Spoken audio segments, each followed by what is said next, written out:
Hello everybody, thank you for popping in on my channel. Today we're going to talk about the meditation on Bet. One and one only am I in essence, changeless, indivisible, concealing with my being the 10 lights of divine emanation. In this, mine unalterable unity am I supreme, and none is equal unto me. Yet though I myself remain unchanged throughout eternity, my power doth manifest itself in ceaseless change. They err who speak of my changelessness in essence, as if it were fixity in operation. That which changeth not is mine own nature, but this includeth the possibility of infinite diversity in ways and works.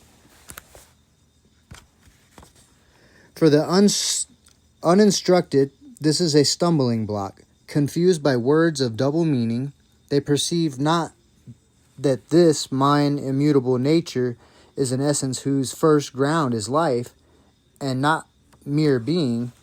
Thou knowest me not, O Israel. If thou regardest me only as he who is, they know me indeed who know that I am, he who liveth. I am life itself, and without mind there is no life. I am the essence of mind, and the essence of mind is will. Of my will, all created wills are but reflections, and the essence of that will, what is it but desire? I am life eternal, and I am the eternal longing for manifestation, because of which I bring forth the shining worlds. For this I do divide myself, becoming two. Of these two, the first is the crown of my primal will. This is my superior nature, standeth above the world, which floweth forth from mine act of knowing. Yet even the superior nature is to mine inmost essence as something outside, and therefore is it to me as Beth, my house, for I am within it. And it is an emanation from me. Nevertheless, I fill my dwelling place. Hence it is written that the Supreme is distinguished from the crown by name only. In my supreme abode I stand, I as the onlooker. Because of mine unwavering contemplation, the stream of manifestation continueth on its course. Whatsoever existeth hath its beginning in my will, continueth in my will, and by my will cometh at last to its appointed end. Then this indeed there is no other will in all the universe, yet in it do all creatures have a part. From my substance all things derive their substance, and all that hath form is built from my fourfold elemental manifestation. 4 are the subtle principles, which the wise conceal from their uninitiate by the names fire, water, air, and earth. An endless variety of mixture and proportion directed by my will, these mingle together for the production of forms. They are transmutations of a single essence, and from their mingling are brought forth all things. Watching thus the multiplicity of existences proceeding from my single essence, I understand them in all relations. I perceive that their beginning, middle, and end is in truth myself. Thus do I see that all things, whatsoever their appearance, because they spring from mine own nature, are grounded in goodness. My superior nature is reflected also in the mind of man, created in mine image. Know me thus as the source of all true will. Know me also as the power to perceive objects, as having the appearance of standing outside and apart from him who regardeth them. That in thee which so perceiveth objects, which giveth the power to distinguish between them, which reveal them unto thee in their relations to each other and to thyself, and enableth thee to search out the laws of their reciprocal action. Know this to be identical with my supreme nature. Wherever this power acteth, wherever in low forms or in high, I only am its source, and I the knower, not thine, but mine, is the power of attention, of observation, of discovery, of the discerning of the sequence and operation of nature. In all this, and in the power of discrimination, my superior nature worketh through thee. Happy art thou if thou canst grasp this truth, for then, understanding that not thy weak self, but my all-knowing mind, looketh out upon the world through thine eyes, shalt thou have faith to let me see. Then shalt thou overcome the evil of thy senses, by devoting them wholly to my use. Not thou, but I, shall then discern the weight and shape and texture of the things thou toucheth.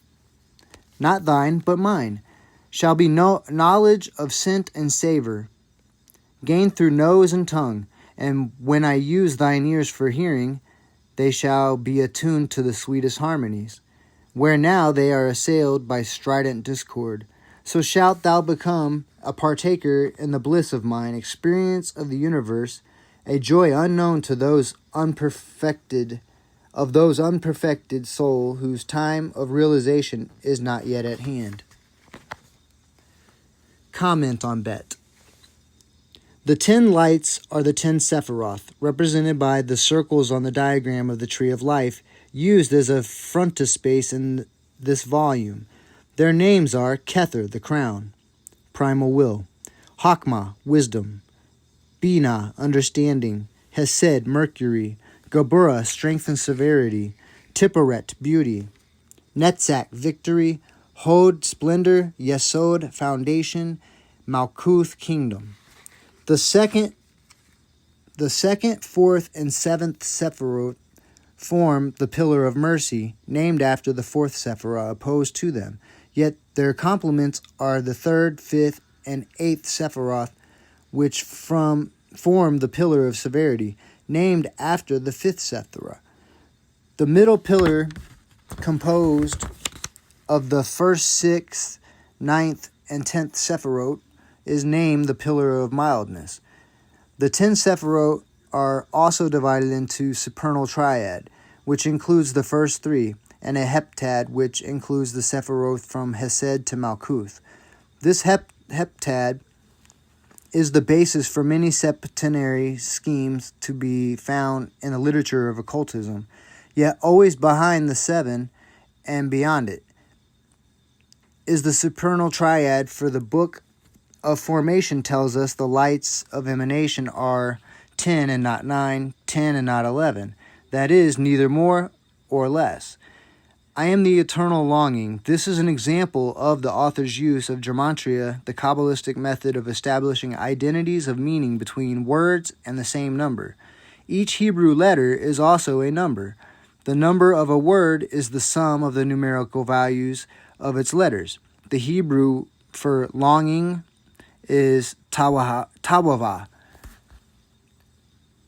and the number of this word is 412, equivalent to that of the letter name Bet. The inmost essence mentioned in this paragraph is Ein Sof Ar, Ein Sof Aver, the limitless light in the philosophy of the Kabbalah. Ein Sof is held to subsist throughout eternity and is regarded as being that which precedes all manifestations. Hence, although Kether, the crown, or primal will, is the first among the lights of emanation, it is secondary in the order of thought to the limitless light. Therefore, Kether is here compared to a house for that light, and a house is the name of the second letter, which also has the value of 2. The Kabbalistic ideas just explained are truly represented by that letter and its number. These 2 sections of the meditation should be compared with the symbolism of the first tarot key. The magician is obviously the onlooker, and he corresponds to the superior nature. The 4 subtle principles mentioned in the 6th section are also shown in the symbolism of this key, as the implements on the table. The wand is the element of fire, the cup stands for the element of water, the sword is the symbol of air, the coin or the pentacle represents the element of earth. Note well that the key text says, "The wise conceal the true principles under the names of the elements of ancient physics.